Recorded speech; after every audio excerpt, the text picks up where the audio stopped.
सिर्फ 14 साल की उम्र, कप्तानी और एक जबरदस्त वर्ल्ड रिकॉर्ड। चैनल को तो सवाल ये है कि आखिर कैसे बना ये वर्ल्ड सब्सक्राइब रिकॉर्ड। करने के लिए। चलिए पूरी कहानी समझते हैं। कहानी शुरू होती है पहली गेंद से। वैभव क्रीज पर हैं और सामने है एक तेज गेंदबाज। गेंदबाज ने फेंकी एक बाउंसर और वैभव ने एक हाथ से छक्का लगा दिया। क्या बात है। तो आखिर ये हैं कौन? वैभव सूर्यवंशी। इनकी उम्र है सिर्फ 14 साल। जी हाँ, मार्च में 15 के होने वाले हैं। कप्तान बनना भी एक इत्तेफाक था। टीम के कैप्टन और वाइस कैप्टन दोनों ही चोटिल हो गए थे। अब बात करते हैं उस पारी की जहां वैभव ने कप्तान बनकर तहलका मचा दिया। उन्होंने खेली महज 24 गेंदें और इन्हीं 24 गेंदों में बना डाले 68 रन। और सबसे कमाल की बात, इस पारी में थे पूरे 10 छक्के। मतलब 68 में से 60 रन तो सिर्फ छक्कों से आए। कमाल का स्ट्राइक रेट। एक गेंदबाज तो खास तौर पर उनके निशाने पर आ गया। बायंडा मजोला के एक ही ओवर में 1, 2 नहीं 3 लगातार छक्के जड़ दिए। सब कुछ बढ़िया चल रहा था, लेकिन फिर कहानी में आया एक ट्विस्ट। हुआ ये कि मैदान के पास जोर से बिजली कड़की और मैच को तुरंत रुकना पड़ा। जब मैच दोबारा शुरू हुआ, डीएलएस मेथड की वजह से भारत को एक नया टारगेट मिला। पर वैभव की धमाकेदार शुरुआत की बदौलत ये टारगेट भारत के लिए काफी आसान हो गया। और नतीजा, भारत ने 21 गेंदें रहते 8 विकेट से मैच और सीरीज दोनों जीत ली। लेकिन ये जीत सिर्फ एक सीरीज की जीत नहीं थी, यहां एक इतिहास रचा गया। वैभव सूर्यवंशी विदेशी धरती पर सीरीज जीतने वाले सबसे कम उम्र के भारतीय कप्तान बन गए। तो अब सवाल ये उठता है कि इस जबरदस्त शुरुआत के बाद इस युवा सितारे का भविष्य क्या है। आज बात करेंगे क्रिकेट की एक ऐसी कहानी की जिस पे यकीन करना थोड़ा मुश्किल है। सोचिए, एक अंडर 19 मैच में किसी बल्लेबाज को सिर्फ 24 गेंदें खेलने को मिली, लेकिन इन 24 गेंदों में रन बने पूरे 68, वो भी एकदम तूफानी अंदाज में। और इन 68 में से 60 रन तो आए सिर्फ 10 जोरदार छक्कों से। तो सवाल यह है कि आखिर कौन है ये विस्फोटक बल्लेबाज? ये हैं भारत की अंडर 19 टीम के वैभव सूर्यवंशी। और सबसे हैरान करने वाली बात, इनकी उम्र है सिर्फ 14 साल। लेकिन रुकिए, कहानी में एक जबरदस्त मोड़ है। इन्हें तो इस सीरीज का कप्तान बनना ही नहीं था। हुआ ये कि कप्तान और उपकप्तान दोनों चोटिल हो गए, तो जिम्मेदारी आई वैभव पर। अब पहली ही गेंद पर साउथ अफ्रीकी गेंदबाज ने उन्हें डराने की कोशिश की। और वैभव का जवाब, उस बाउंसर पर एक हाथ से लगाया गया करारा छक्का। पर यह तो सिर्फ शुरुआत थी। इसके बाद तो उन्होंने दूसरे गेंदबाज को निशाने पर ले लिया। गेंदबाज बायंडा मजोला की लगातार 3 गेंदों पर उन्होंने 3 शानदार छक्के जड़े। और इसी ताबड़तोड़ बल्लेबाजी से सिर्फ 19 गेंदों में अपना अर्धशतक पूरा कर लिया। खैर, मैच में बारिश हुई और भारत को मिला एक नया रिवाइज्ड टारगेट। वैभव की तूफानी शुरुआत की वजह से ये टारगेट टीम ने बड़ी आसानी से चेज कर लिया। और इसी जीत के साथ भारत ने ये सीरीज 2-0 से अपने नाम कर ली। पर यह सिर्फ एक जीत नहीं थी। इस जीत ने वैभव का नाम इतिहास में दर्ज करा दिया। वैभव सूर्यवंशी विदेश में सीरीज जीतने वाले सबसे युवा भारतीय कप्तान बन गए। ऐसी जबरदस्त परफॉर्मेंस भविष्य के लिए एक बड़ा सवाल छोड़ जाती है। नमस्कार। क्रिकेट में ना कुछ मैच ऐसे होते हैं जो बस स्कोर कार्ड में नहीं, दिलों में बस जाते हैं। आज हम ऐसी ही एक कमाल की कहानी को याद करने वाले हैं। एक ऐसा मैच जहां एक ऐसे हीरो ने इतिहास रचा जिसके बारे में किसी ने सोचा भी नहीं था। तो कहानी शुरू होती है 1 नंबर से। 325 ये था वो टारगेट जो वेस्टइंडीज ने टीम इंडिया के सामने रखा था।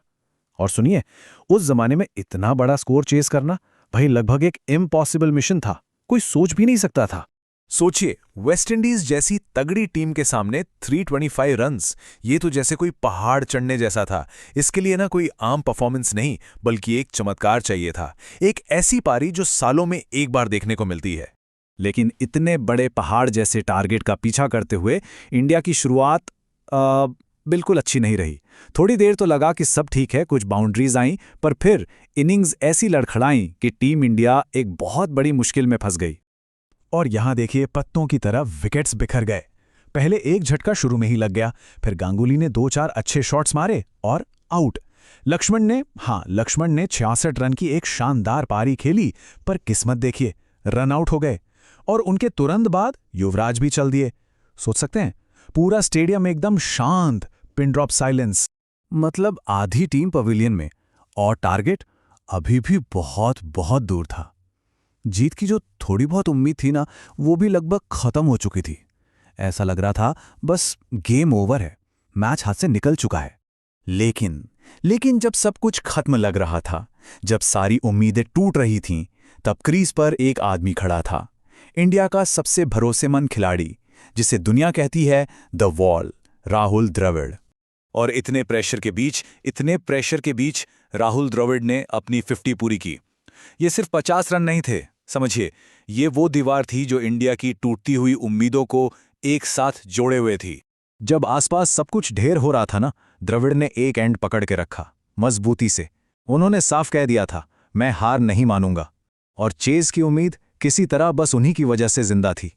तो अब द्रविड़ का साथ देने क्रीज पर आया एक ऐसा खिलाड़ी जिससे लिटरली किसी को ये उम्मीद नहीं थी कि वो मैच का रुख पलट देगा। नाम था संजय बांगर। और बांगर कैसे थे? बिल्कुल लो प्रोफाइल, शांत, ज्यादा एक्सप्रेसिव नहीं, मतलब एक शांत से सीधे साधे क्रिकेटर। और उनका वनडे करियर अभी शुरू ही हुआ था। सोचिए, एक नया लड़का और सामने एक नामुमकिन सा टास्क। द्रविड़ के साथ क्रीज पर उतरे, प्रेशर बताने की जरूरत नहीं, जबरदस्त था। और फिर जो हुआ, उसने सबके होश उड़ा दिए। क्रीज पर जैसे एक तूफान आ गया, एक ऐसा हंगामा मचा जिसकी किसी ने कल्पना तक नहीं की थी। बांगर ने बॉल को ऐसे मारा, सीधा क्राउड में जाके गिरी, एक मैसिव 6। ये सिर्फ एक शॉट नहीं था, ये एक स्टेटमेंट था, एक ऐलान था कि अब गेम बदलने वाला है। उस रात ना, हम एक अलग ही संजय बांगर को देख रहे थे। वो शांत, लो प्रोफाइल क्रिकेटर अब बन चुका था एक बैंगर, मतलब एकदम डिस्ट्रक्टिव, एक्सप्लोजिव बल्लेबाज। यहां देखिए, ये कितना इंटरेस्टिंग है। जैसे ही बांगर आए, रन रेट कैसे रॉकेट की तरह ऊपर गया। उनकी इस अटैकिंग बैटिंग ने ना सारा का सारा प्रेशर घुमाकर वेस्टइंडीज पर डाल दिया। और इसी धुआंधार बैटिंग के दम पर संजय बांगर ने अपने वनडे करियर की पहली 50 बनाई। सोच सकते हैं, इतने बड़े मैच में, इतने प्रेशर में पहली हाफ सेंचुरी, कमाल है। और फिर इन दोनों ने मिलकर जो किया, वेस्ट इंडीज की बॉलिंग को तहस नहस कर दिया। एक तरफ बांगर थे जो हर तरफ बाउंड्रीज मार रहे थे, और दूसरी तरफ द वॉल, राहुल द्रविड़ ने शांति से अपना 8वां वनडे 100 पूरा किया। एक मास्टर क्लास। और इसका नतीजा, भारत ने 300 का स्कोर पार कर लिया और अभी भी 5 ओवर हाथ में थे। तो अब आते हैं क्लाइमैक्स पर। भारत उस हिस्टोरिक टारगेट के बिल्कुल करीब था। एक एक रन के साथ स्टेडियम का शोर और तेज होता जा रहा था, धड़कनें बढ़ रही थी। और फिर आखिरकार वो पल आ ही गया। भारत ने 325 रन बनाए और उस नामुमकिन टारगेट को हासिल कर लिया। टीम इंडिया ने एक ऐसी जीत हासिल की थी जिस पर विश्वास करना मुश्किल था। ये जीत कितनी बड़ी थी, इसका अंदाजा इस बात से लगाइए, उस टाइम पर यह वनडे क्रिकेट की हिस्ट्री की थर्ड सबसे बड़ी सफल रन चेज थी। ये सिर्फ एक मैच की जीत नहीं थी, ये एक रिकॉर्ड था, एक इतिहास था। तो आखिर में बस एक सवाल कि क्या ये वही मैच था जब किसी महान बल्लेबाज की आत्मा संजय बांगर के अंदर आ गई थी? क्योंकि ये परफॉर्मेंस आज भी किसी चमत्कार से कम नहीं लगती। एक ऐसी कहानी जिसे बार बार सुनाने का मन करता है।